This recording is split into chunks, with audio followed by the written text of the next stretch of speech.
Hi, I'm Eric Summerer, and here's what's coming from the Dice Tower this week.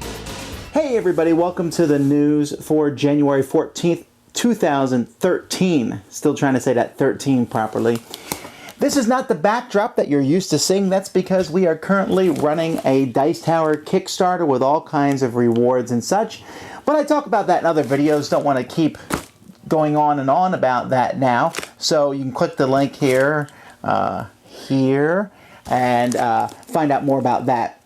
I do want to promote something right now, though. In July, the Dice Tower Convention is happening in Orlando, Florida. You know Orlando, where Disney, Universal Studios, SeaWorld, and some of the best dinner theaters ever, and a host of other smaller things, all kinds of neat things there. But the Dice Tower Convention, there's a limited number of seats available. Last year we sold out.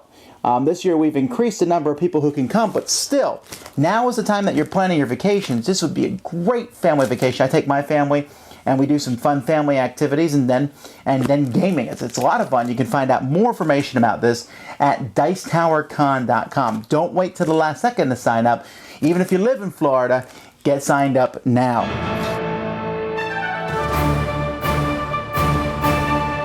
Let's take a look at the board gaming news for the week. John Kovalik, who is the author and cartoonist who does Dork Tower, has worked together with Cryptozoic, and they've announced a game coming out called ROFL, which I think means Rolling on the Floor Laughing. Descent 2.0, which is a great way to play Descent Fantasy Flight, has released an online editor where you can go and make your own adventures for that. And Gamewright has announced another Forbidden Adventure game. You remember they have a very popular game, a cooperative game called Forbidden Island. Now we have Forbidden Desert, which is coming out. So that's pretty neat. And I look forward to seeing that. There's a few other games came out in Kickstarter.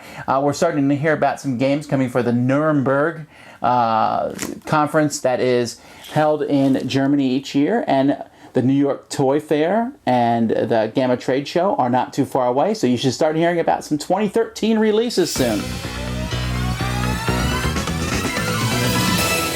News of the week is the new expansion for Mage Wars. Now, they sent me a lot of information about this one, and I'm really excited about it. The new expansion for Mage Wars is going to have lots of new cards, but it also has 2 new mages that you'll be able to use in combat. Now, one of those mages is basically, I like to call him the Jedi, or they call him the Force Master, but basically, he can control people's minds. He can use force to move people around. He doesn't have a lot of people, minions that come and help him. He's more of an on-by-himself type of guy to fight. Some pretty neat spells that he's going to have, and I'm really looking forward to using him. But I think I'm actually more interested in the counterpart to him, which is the Warlord. The Warlord is the complete opposite. He doesn't want to fight by himself. He helps and he brings out an army, and so all kinds of new minions for both of them. So the Warlord versus the Force Master, that's coming soon from Arcane Legions for Mage Wars. Woo! I tell you, the Dice Tower Network, we didn't put out a whole ton of videos over the holidays, but they are coming out now. First of all, Ology number 47 has been released, in which Jeff and Ryan are joined by an irritating guest, me, and we talk about the year 2012. Are there too many board games? I mean, is there just too many board games? That's basically the whole theme of the show. On Board Games number 98 has Aldo from Impressions on, and they talk about distributing games and some of the games that came out in 2012. Plaid Hat number 76, for some reason, put Steve Avery, my co-designer for Nothing Personal, on the show, and he talks about that and about designing games, and also 2012. Game Up was 23.5. Not a full episode, but in this episode, they take a look at Star Flux.